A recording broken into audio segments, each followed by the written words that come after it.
Look at that ball slouch. Look at that. What the? Hey.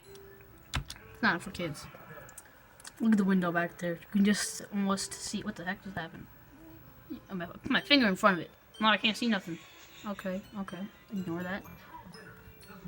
Look, you can see Yuri staring through the window.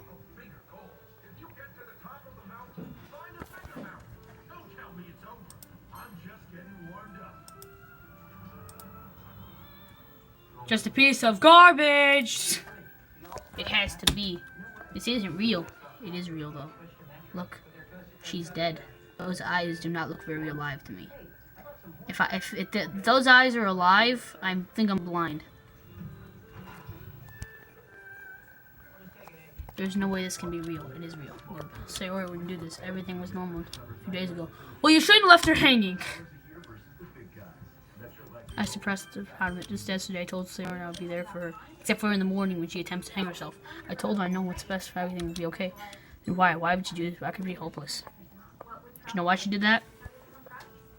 Because she's just a piece of garbage.